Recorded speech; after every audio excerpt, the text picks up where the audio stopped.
And so I'm super excited today. I know we got Keith on, who's going to do the introduction of Mr. Kevin Williams. But before we do that, I wanted to kind of give a quick story, right? So from my experience with banks, right, and with lending, it's always been like a bit cryptic to figure out, well, what's the right algorithm? Someone even wrote a moment ago about a certain race, and so that there's so many different things that sometimes comes into play when we think about funding and lending and loans, etc. And so I had the privilege. I think it was about a year ago. I sat in on just a remarkable overview and assessment tool that really helps to bucketize things and simplify it down into something that's more meaningful for us to understand what I need to do from a readiness perspective to be ready to do business, ready to do business with the bank to get a loan or funding. And that group was Black Squirrel, right? With Kevin Williams. So I'm super excited that he's agreed to come here today and walk us through his solution with Biz Scoreline. And with that said, I'd love to get Keith. I think, Keith, you're already on. If you can, man, you're going to give us a quick intro for Kevin Williams. That would be great. Hey, cohort family. How we doing today on this Wednesday? Listen, I want to ask the question, and I want you to raise your hand if your business currently is in need for funding and you want to go through a process to get funding so you can manage your business, maintain your business, grow your business, meet some very specific capital needs. Just raise your hand, wave them in the air like you just don't care. Nobody's gonna judge you any one way or the other, but this is the Capital Readiness Program. And so tonight, it gives me great delight. It gives me great delight to introduce you to the CEO of what I quintessentially call, and I use this term all the time, it's part of our brand, a what works solution provider when it comes to access to capital, getting capital, and overcoming the obstacles that are traditional and historic. What you're going to see tonight, what you're going to learn about, I'm excited because when I first saw the demo, I said, okay, this is an IPO in the making. So what humbles me, and I'm thankful for Kevin, not only to join us, but to be able to share that he is a MBDA Federal Procurement Center client. He kind of is driven by the counsel and the direction and the advice. He is creating a public sector division just for this program. But if you have in your business need capital currently, and want to go through a process, you're in the right place tonight. And I'm happy for you to be here to see what you're going to see, hear what you're going to see. So be open, candid with both your questions, your curiosity, and ultimately take action on both.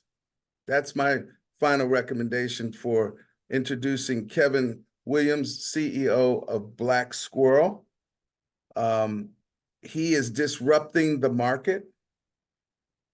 He is engaging in the banking centers of America and giving them something seriously to think about, consider, and probably invest in for reasons that create for the bank efficiencies, effectiveness, check a box for supplier diversity. I'm saying all these things because I want, as you know, you all to do the same. So as they say, hear ye, Kevin. Welcome to our cohort family, and we indeed are a family. We'd like for you to be available, Kevin. Post this online on the community that we've built, because information is powerful only when you know what to do with it. So we're happy to have you. Kevin Williams, meet my family, Oscar's family, NMSDCs. You guys, thank you so much for such a warm introduction. I want to say, first of all, thank you, all of you, for being here today, and hopefully I won't bore you to death. I think this is a perfect segue into what Oscar led off with, but I want to say something real quick. I love the question that Oscar started off with. And I'm trying to see how many people do we have on the call right now? Because About when you 72.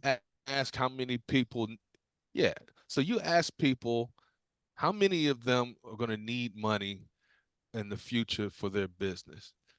And I'm gonna say about 60 of them are lying because they didn't raise their hand.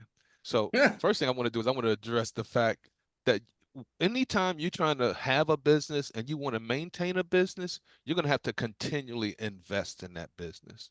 You're going to invest in that business first with your own sweat equity, with your own money. But at some point, you need to start thinking about how you negotiate your relationships with your financial institutions. And I'm going to say that plural because one thing that you do is that you bank wherever you exchange your monies and things of that nature. But if we're going to really be competitive in this space, we have to think about how we grow our business.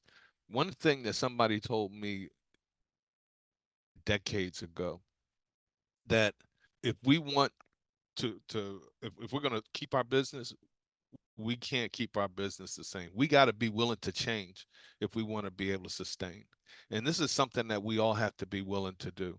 So that's how I want to start off with this conversation. Let me put up my screen real quick. And I want to be able to, first of all, give you guys an understanding of what we do at Black Squirrel and how did I get here. Um, First thing I want to say is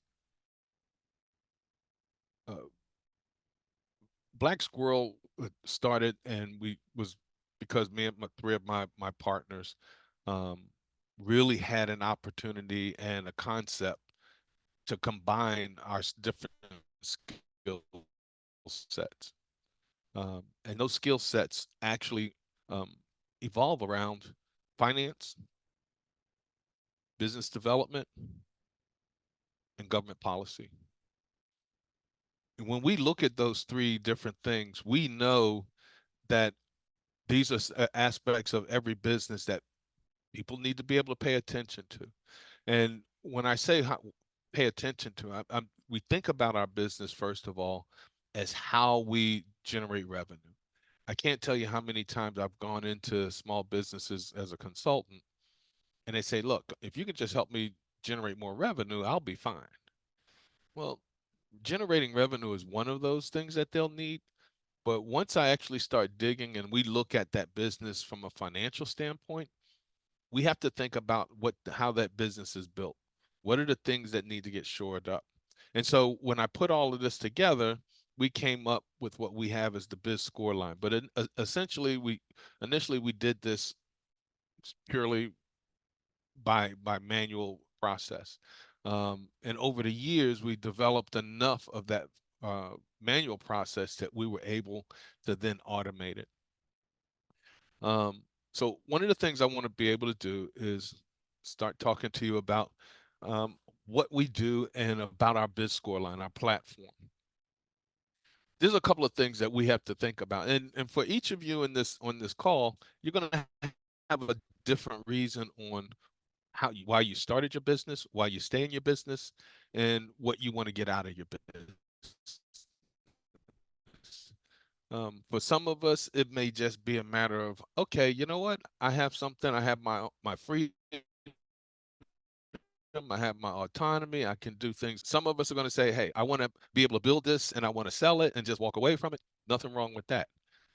But there's also a group of us where we walked into a business because we have a skill set that we're very good at.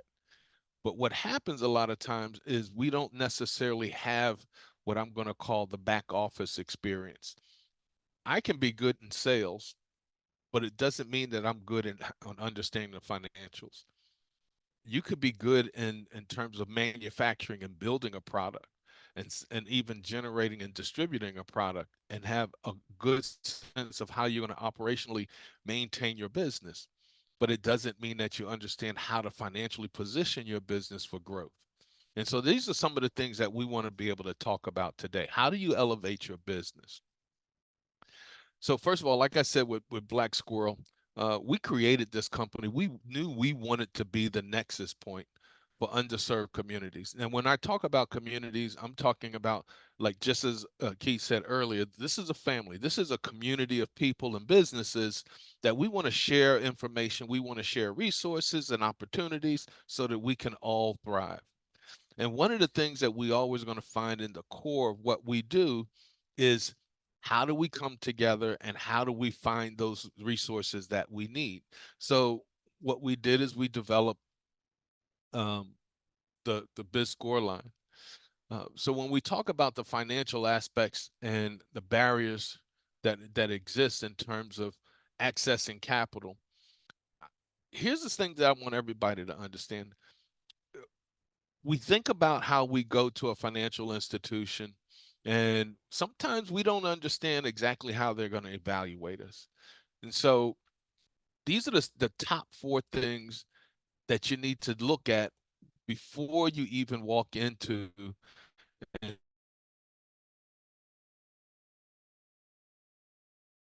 want to get capital for your business. First of all, it's going to be what's to the lender. So you may have a poor credit history. It may be that your business you haven't been in business very long. And so different financial institutions are going to evaluate that in different ways. So some of it is, and I know a lot of business owners who are very proud of the fact that they never had to take in a loan in order to maintain their business. But I'm going to give you an example, and I use this example a lot. If you think about a business,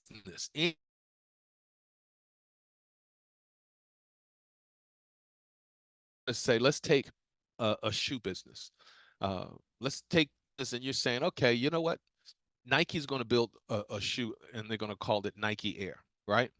Now, of course, they're a big company. They have a lot of money, but I can assure you that they put very little of their own money in the manufacturing and distribution of that Nike shoe. What they did is they went to the bank, they got a line of credit, and they said, okay, I need $1 billion line of credit because I'm going to make and I'm going to sell these shoes and I'm going to make a profit.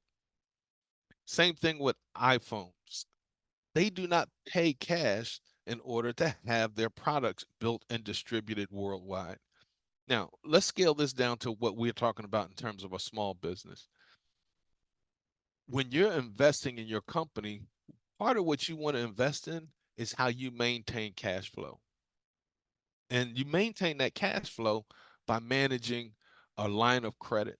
Your business, at whatever point your business is, you need to start thinking about how you establish lines of credit with at least one of the institutions that you are regularly involved in. And you want to do that not because you need the money, but because you want to be able to show your ability to maintain a healthy cash flow. Another area is obviously lack of assets. Some of us, we may have a storefront, but we also need to think about what are the hard capital assets that we have in our business. And I'm talking about these things because one of the things that we're going to find is, when we're going through this, is going to be about time. And if you need to have something where you want to be able to apply for a loan, or you want to get capital and you need to have a 30-day turnaround, chances are you're going to be pressed, and you're probably going to risk not getting what you want. And so I say these things because I want each and every one of you on this call to think about what you need to do in order to minimize the financial risk to the lender. It could be poor credit history, but guess what? There are banks that will lend to you with poor credit history if you have a solid cash flow and you have assets that you can actually collateralize. But at the end of the day, it's going to take time to build these things up.